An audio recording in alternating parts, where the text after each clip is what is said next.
ये students, welcome back to new lecture. ये हफ्ते जुमे वाले दिन हम लोगों ने पढ़ा था।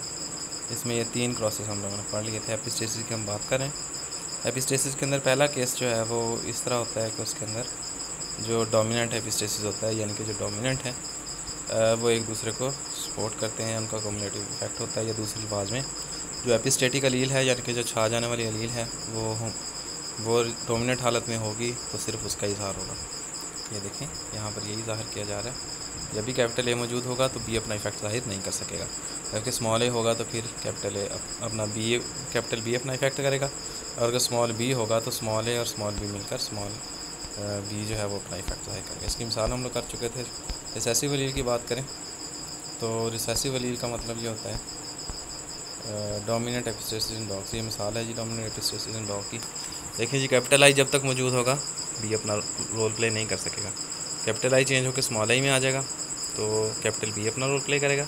स्मॉल आई और स्मॉल बी होंगे तो स्मॉल बी अपना रोल प्ले कर सकेगा। रिसेसिव एपिस्टेसिस की बात करें अगर हम, तो रिसेसिव एपिस्टेसिस में क्या होता है जी, जो रिसेसिव अलील हैं एक लोकस के रिसेसिव अलील, ये स्मॉल है, ये क्या करेंगे, ये डोमिनेंट या दूसरे अलील को कम्प्लीटली मास्क कर देंगे, दूसरी अलील का इफेक्ट नहीं होने देंगे। जब तक ये स्मॉल ए मौजूद है तब तक बी अपना रोल प्ले नहीं कर सकता, वो बी अपने आप को एक्सप्रेस नहीं कर सकता। जब ये कैपिटल ए हो जाएगा डोमिनेंट हालत में तो फिर कैपिटल बी अपना रोल प्ले करेगा, और अगर वो स्मॉल बी होगा तो वो स्मॉल बी भी अपना रोल प्ले कर सकेगा। यानी कि इसमें डोमिनेंस का रोल नहीं होता अगर कैपिटल बी मौजूद है। सबसे पहले अगर स्मॉल है तो फिर सिर्फ ए अपना इजहार करेगा। ये हम पढ़ चुके थे जुमे वाले दिन जी। यही बात है, यहाँ पर स्मॉल सी होगा तो सिर्फ स्मॉल सी ज़ाहिर होगा, अल्बाइनो कलर होगा। जबकि कैपिटल सी होगा तो ए कैपिटल ए होगा, और स्मॉल होगा तो स्मॉल ए प्रोड्यूस होगा। ये हम पढ़ चुके हैं। नेक्स्ट है जी हमारे पास क्रॉस, जिसको कहते हैं duplicate genes with cumulative effect. ये भी हम पढ़ चुके हैं। इन दोनों में से कोई एक भी जो है वो अगर रिसेसिव हालत में होगा, या ए रिसेसिव होगा जिस तरह दूसरे केस में है, या बी रिसेसिव में होगा जैसे तीसरे में है, तो हमारे पास एक ही तरह का इफेक्ट हासिल होगा। तो इनकी जो रेशो होगी वो 9:6:1 की है। जो 9:3:3:1 है वो 3 और 3 प्लस हो जाएंगे। ये बात हमने जुमे वाले दिन लास्ट एंड पे की थी। ये क्रॉस भी हम लोगों ने दोबारा समझा था। इसके अंदर देखें, जो ये रेड है ये क्युमुलेटिव इफेक्ट है। ये गिनेंगे तो ये आपके पास हो जाएंगे, रेड जो है ये आपके पास 9 हासिल हो जाएंगे, ठीक है। जबकि सैंडी जो है वो आपके पास 6 होंगे, और वाइट आपके पास 1 हो जी। आज का हमारा पहला क्रॉस है जी। यहाँ पर देखें, ये स्मॉलेस्ट है, तो ऐसा सिर्फ एक इंडिविजुअल होगा। ये स्मॉलर या स्मॉलेस्ट वाले सैंडी इंडिविजुअल जो हैं वो 6 होंगे, जबकि कैपिटल आर और कैपिटल एस वाले म्यूचुअल जो हैं वो कितने होंगे, क्युमुलेटिव वाले 9 होंगे। डुप्लीकेट रिसेसिव जीन आज का हमारा पहला टॉपिक था जी। इसमें 9:7 है। 9:3:3:1 कैसे हो जाएगी, 3+3+1 हो जाएगा। आखिरी जो तीनों हैं वो आपस में प्लस होके 9:3:3:1 बना देंगे। इसमें क्या आता है, both loci have homozygous recessive alleles and both of them produce identical phenotype. दोनों जो है वो होमोजाइगस रिसेसिव हैं तो फिर क्या है, एक जैसी फिनोटाइप प्रोड्यूस करेंगे। लेकिन अगर दोनों डोमिनेंट होंगी तो फिर क्या होगा, वो एक तरह की फिनोटाइप प्रोड्यूस करेंगे। ज़रा इसको गौर से टेबल को देखिए। यहाँ पर स्मॉल ए है तो कोई पिगमेंट ज़ाहिर नहीं हो रहा। यहाँ पर स्मॉल बी है तो भी कोई फिनोटाइप ज़ाहिर नहीं हो रही। जबकि तीसरे केस में दोनों होमोजाइगस हैं, दोनों मतलब के हैं डोमिनेंट हैं, तो फिर हमारे पास फिनोटाइप ज़ाहिर हो रही है। यहाँ पर रेड और वाइट फ्लावर्स जो हैं, अपना वाइट फ्लावर्स दो तरह के अगर इनको क्रॉस करवाया जाए तो उनके नतीजे में रेड या पर्पल फ्लावर्स हासिल होते हैं। जब इन पर्पल या रेड फ्लावर्स को आपस में क्रॉस करवाया जाए तो हमारे पास एक रेशो हासिल होती है जिसको 9:7 कहते हैं। 7 फ्लावर्स वाइट होंगे। क्रॉस में देखें, पहले में स्मॉल सी है, कोई कलर प्रोड्यूस नहीं होगा। दूसरे में स्मॉल ई। अच्छा, ये कलर प्रोड्यूस होने के लिए क्रोमोजिन जो है ये एक प्रोटीन है। ये प्रोटीन एंजाइम ई से मिलकर, ये दोनों मिलकर ये इसके अंदर स्वीट पी के अंदर क्या करते हैं, फ्लावर कलर प्रोड्यूस करते हैं। दोनों होंगी तो फिर कलर प्रोड्यूस होगा। यानी कि ये सी क्रोमोजिन प्रोड्यूस करने वाला जीन मौजूद होगा, और इसके साथ साथ एंजाइम ई प्रोड्यूस करने वाली जीन अलील ई मौजूद होनी चाहिए। ये कैपिटल सी और कैपिटल ई दोनों मौजूद होंगे तो फिर कलर प्रोड्यूस होगा। अब यहाँ पर देखें स्मॉल सी है, एक क्रोमोजीन मौजूद ही नहीं है, यहाँ पर सिर्फ एंजाइम ई मौजूद है तो हमारे पास कोई कलर प्रोड्यूस नहीं होगा। दूसरे में हमारे पास क्रोमोजीन मौजूद है लेकिन एंजाइम ई मौजूद नहीं है तो वहाँ पर भी कलर प्रोड्यूस नहीं होगा। तीसरे केस में देखें, तीसरे केस में दोनों मौजूद हैं, क्रोमोजीन भी मौजूद है और एंजाइम ई भी मौजूद है, तो फिर हमारे पास कॉम्प्लीमेंटेशन होकर कलर प्रोड्यूस हो जाएगा। इसका क्रॉस जो है उसको देखें कैसे होगा जी। क्रॉस के अंदर देख लें, ये मैंने आपको बताया दोनों होंगे तो फिर कलर प्रोड्यूस होगा। यहाँ पर दोनों में से एक भी यानी कि ये सी और ई 4 हैं, 2 सी हैं 2 ई हैं, हर इंडिविजुअल के अंदर 2 सी हैं 2 ई हैं, दोनों में से कोई एक सी बड़ा और कोई एक ई बड़ा होना चाहिए, तब हमारे पास पर्पल कलर होगा।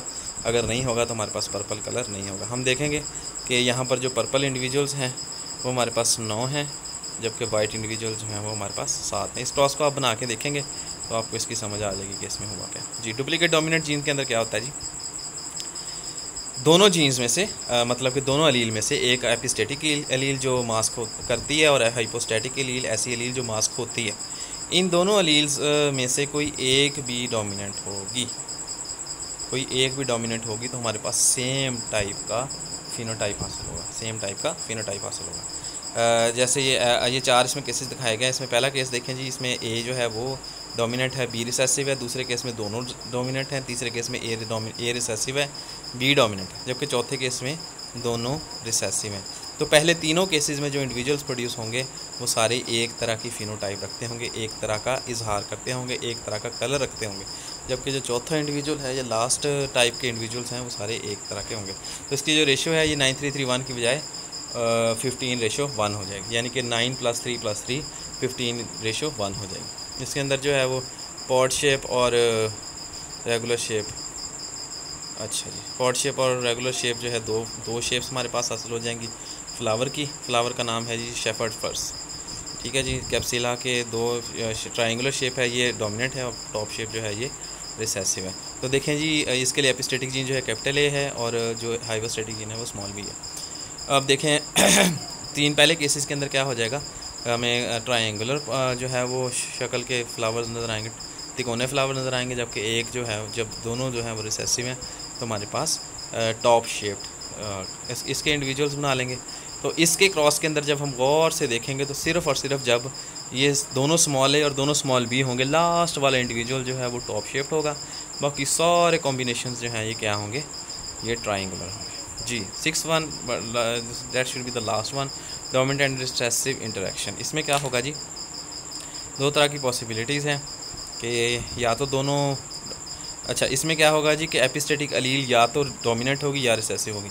अगर एपिस्टेटिक अलील जो है वो डोमिनेंट हो तो फिर क्या होगा, कोई फिनोटाइप प्रोड्यूस नहीं होगी, जबकि अगर एपिस्टेटिक अलील जो है ये स्मॉल ए होगी तो हमारे पास क्या होगा,